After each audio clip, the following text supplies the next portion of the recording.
Hello, everyone. Thank you for being with us this morning, and Happy New Year to you. Well, it wasn't such a Happy New Year for some folks who last August had a horrible event that occurred, but I first want to introduce you to our Animal Cruelty Investigative Unit. For those in the community that may not know, we have two full-time people plus our ag detectives that work animal cruelty cases. And in fact, we've worked two hoarding cases in the last 30 days. And we started this case that I'm about to talk about on August 16th. And you go, why in the world did it take so long to bring this case to a conclusion? Well, I think you'll find out in just a few minutes why it did. But let me first introduce you to our victims. There were three victims. And our three victims were Daisy. Here's a Chihuahua. She's about 4 years old, and she was pregnant with 8 puppies. There were 2 kittens, or young cats, one named Pancake and the other named Luna. And they were loved by their family. The children and all of the victims of the family are devastated because on August 16th, the 3 of these died. And they died because they were poisoned. And we arrested the person that was responsible for that. Originally, our deputies responded to a call from the owners of Daisy, and Pancake, and Luna, and we saw that one of them was in horrific distress. Others had already died, and the one that was in horrific distress died immediately.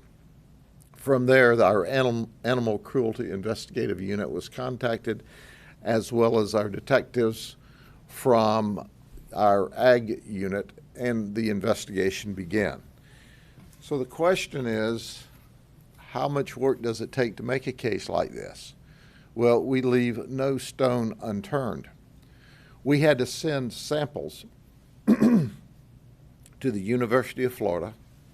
The University of Florida then worked with Texas A&M. Texas A&M then worked with Michigan State in order for us to determine the poison that was used, and that we had to tie the poison to the various animals back to the source. And here's what we determined. We determined that Tamisha Knighton, here's her wearing rubber gloves and carrying the poison in a styrofoam bowl. There were small chicken strips that she put, as she called it, her special seasoning on it. And she put her special seasoning on the chicken strips. They were in the bowl, and then she set them out, and that's where Daisy, Pancake, and Luna consumed them and ultimately died of poisoning. Now, in a minute, why do I show you this picture from this video clip? Because she denies everything, as you can imagine. But I want to introduce you to the person that did this horrible act. This is Tamisha Knighton. She's 51 years of age. She says she's a registered nurse. The state of Florida shows that she's a registered, licensed, practical nurse, okay? We call her an IJN, an in the jail nurse, because of her conduct. She was working for WellMed in Highland City. When we started this investigation, we had to exhume one of the cats, and we sent all the evidence away. It took from August until last week, and we thank the University of Florida, Texas A&M, and Michigan State for all working on this case so we could bring it together.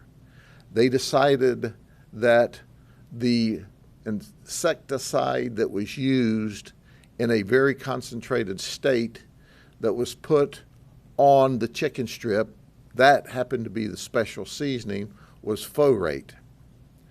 And this folate was put in such toxic levels that immediately it caused the death of these 3 animals. When we talked to Tamisha over this period of time, she totally lied about everything. She said, I do put chicken out to feed the neighborhood animals because I care for them. That was her excuse when we showed the photograph here. Well, why would you be wearing rubber gloves to handle food that you were just putting out because you like the animals? When we ask, well, will we find any other substance in this chicken?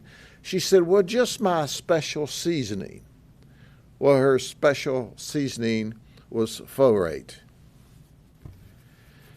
So at the end of the day, we're going to give you a video that's going to show this picture of her taking the substance over and placing it on the ground. I can assure you of one thing. She may be an LPN who claims to be an RN that we say is an IGN, but we won't have her working in food services or in medical as a trustee. Here's our warning to everyone else. If you're having problems with neighbors and their animals, resolve it with a neighbor peacefully and appropriately and legally, or contact my animal investigations unit. Let us help figure out a resolution with you.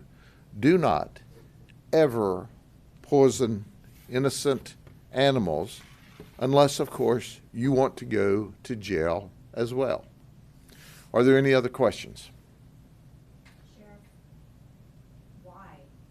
What did these animals do that just upset her so much that she wanted to do this? She obviously didn't tell us the truth about anything else, but what she told us was that they were coming over into her yard. And she suspected that these animals got into the ant killer because we could see her spreading ant killer around her mobile home.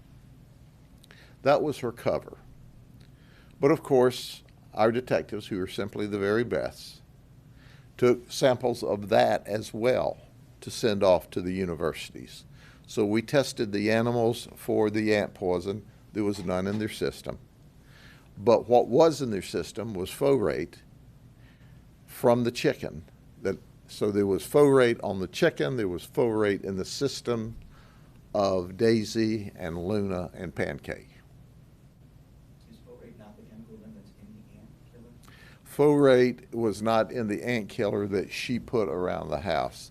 It was an insecticide. It was a heavy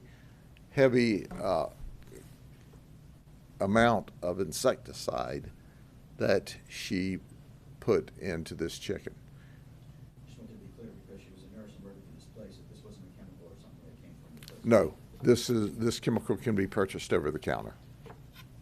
And, you know, it was not only the 3 pets, but that Chihuahua also was pregnant. I mean, 8 puppies. With 8 puppies. Yeah, when you hear that, what do you think? Oh, it makes me angry. It certainly makes me angry. So, and you're absolutely right. It was not just the 3. It was 8 more that she killed as well. But, of course, because they were not born yet, we charged with the 3. So why do you do this? There's no excuse for that. There's none. Zero. There's ways to deal with conflict even if you're upset about the cat and the dog, or the cats and the dog. But at the end of the day, she chose to do a criminal act, an intentional criminal act. This is not a mistake. It's not like you love cats and you've got too many of them because you love them and you just want to help them, and then you end up neglecting them for lack of ability to take care of them. She did an intentional act, and the intentional act ended up with our puppies being killed, our puppy and our kittens being killed. Okay? Is she still in jail right now? I don't know if she's bonded out or not, but she went to jail last night. Do you know how long the 2 had been neighbors? I don't know that, how long the 2 had been neighbors, no. Okay? Thank you all very much. Have a good day.